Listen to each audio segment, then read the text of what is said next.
নমস্কার, কেমন আছেন? আশা করছি ভালো আছেন। শিবটাশার রোজনামতা ব্লকে আপনাদের স্বাগত। আজকে একটা বিদেশি রান্না করব, দেশীয় রকমভাবে। এগ শাকসুকা। তার জন্য লাগছে হাঁসের ডিম নিয়েছি আমি, সুইট কর্ন নিয়েছি, চিজ নিয়েছি, টমেটো নিয়েছি, লাল ক্যাপসিকাম নিয়েছি, অলিভ নিয়েছি গ্রেট, টমেটো পিউরি করে নিয়েছি, টমেটো একটু চপও রেখেছি, পেঁয়াজ চপ করে নিয়েছি, ধনেপাতা চপ করে নিয়েছি, কাঁচা লঙ্কা রসুন চপ করে নিয়েছি। আরও লাগছে পেপরিকা পাউডার, অলিভ অয়েল দিয়ে করবো, অলিভ অয়েল, অরিগানো দেব, আর কালো গোলমরিচ দেব। অনেকে ধনে জিরে গুঁড়ো সব দেয়, আমি ওইসব দিচ্ছি না। এবার রান্নাটার দিকে যাচ্ছি। তেল বসিয়ে দিয়েছি, তেলটা গরম হয়ে গেছে। এবার এক এক করে সব দেব। প্রথমে দেব কাঁচা লঙ্কা আর রসুন কুচিটা,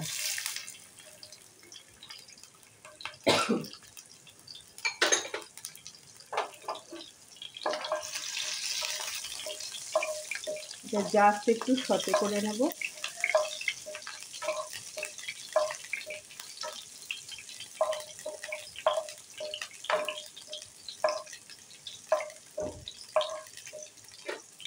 এবার পেঁয়াজ কুচিটা দেবো, এক এক করে সব দিয়ে দেবো। পেঁয়াজ কুচিটা দেবো, টমেটো কুচিটা দেবো,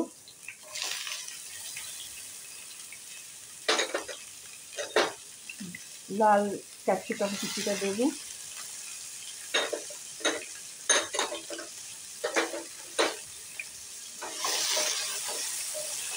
জাস্ট একটু কাঁচা গন্ধটা চলে যাবে, তখন টমেটো পিউরিটা দেবো।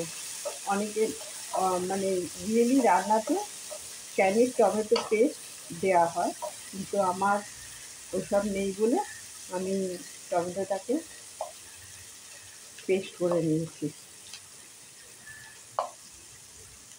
এটা একটু হবে, তারপর টমেটো পিউরিটা দিয়ে দেবো। এটা আফ্রিকার একটা নর্থ ওয়েস্টের রান্না।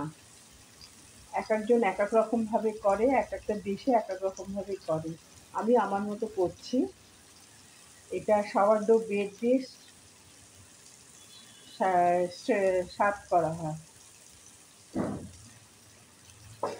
আর স্যালাডটাকে সঙ্গে এর মধ্যে অনেকে কিমা দেয়, আমি কিমা দিচ্ছি না, আমি এমনি করছি। এটা বেসিক্যালি পোচের রেসিপি। পোচ যেরকম আমরা করি না, ওরকম পোচেরই একটা রেসিপি। এটাকে খুব পাকাতে হবে না, মানে রান্না করার সময় যেরকম টমেটো পেস্ট করে নেওয়া হয় সেরকম হবে না, একটু কাঞ্চি থাকবে। এবার টমেটো পিউরিটা দিয়ে দেবো।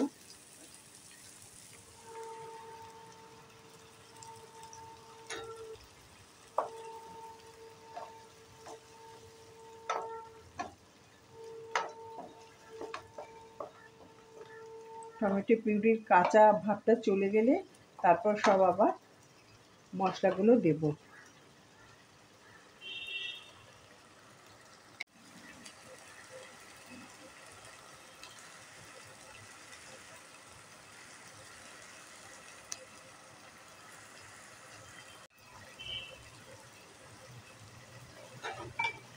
টমেটোর কাঁচা ভাবটা চলে গেছে, এবার যে মশলাগুলো আছে সেগুলো এক এক করে দিয়ে দেবো।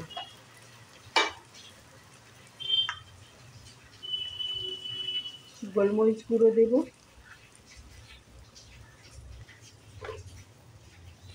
অরিগানো দেব। এগুলো সব কাছের মুদির দোকানেই পাওয়া যায়। আমি অলিভ অয়েল দিয়ে করেছি, আপনার সাদা তেল দিয়ে করতে পারেন। আমি পেপরিকা পাউডার আছে বলে আমি পেপরিকা পাউডার দিচ্ছি, আপনাদের না থাকলে লাল মির্চ দিয়ে দেবেন।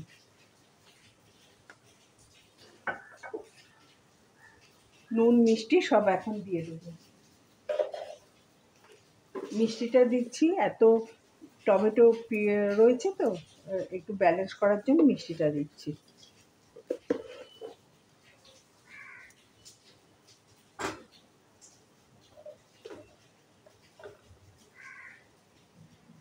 নুনটা দিয়ে দেবো, ধনেপাতা কুচিটা দিয়ে দেবো,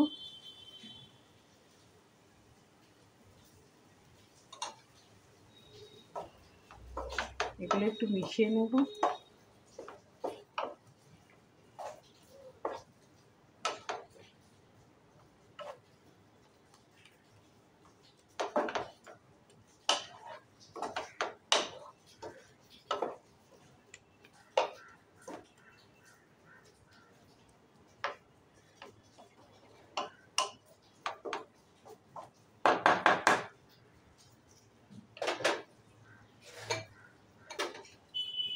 সুইট কর্নটা দিয়ে দেবো,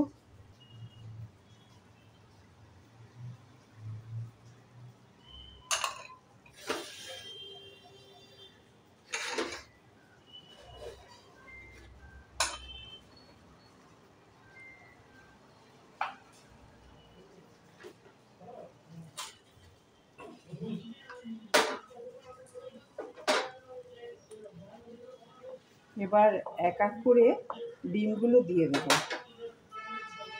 ডিমগুলো একটা অন্য বাটিতে ফাটিয়ে তারপরে দিচ্ছি, কারণ যদি পচা থাকে তখন খাবারটা নষ্ট হয়ে যাবে।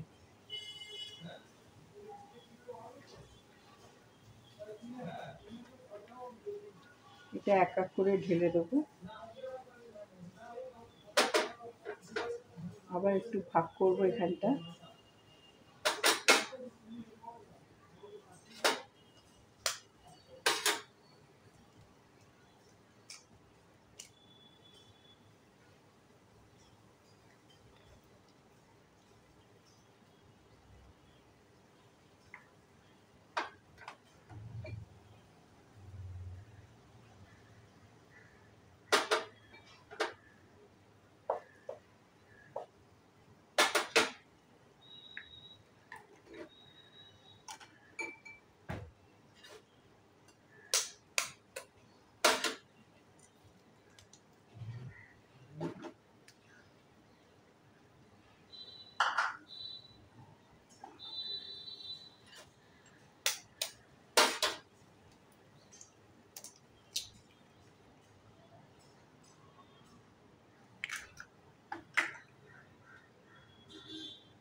এবার এক এক করে অলিভগুলো দিয়ে দেবো।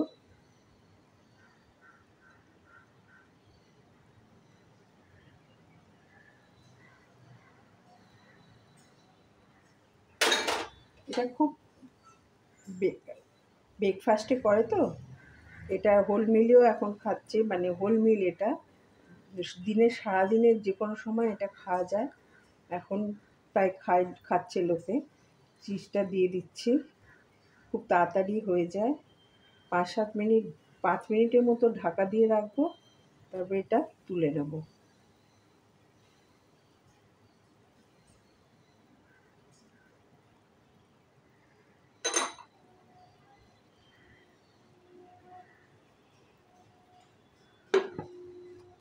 পাঁচ মিনিট ঢাকা দিয়ে রাখবো।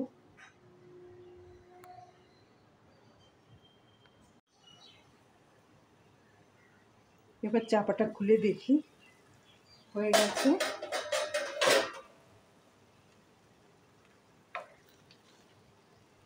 একদম হয়ে গেছে।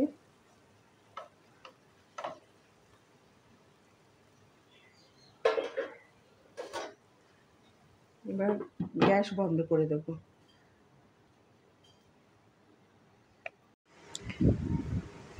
এবার সার্ভ করলাম, এটা সার্ডো ব্রেড দিয়ে সার্ভ করছি। আর আপনারা বানিয়ে খাবেন, কেমন হলো জানাবেন। ব্লগটা এখানেই শেষ করছি। ভালো লাগলে একটা লাইক, শেয়ার, সাবস্ক্রাইব করে দেবেন।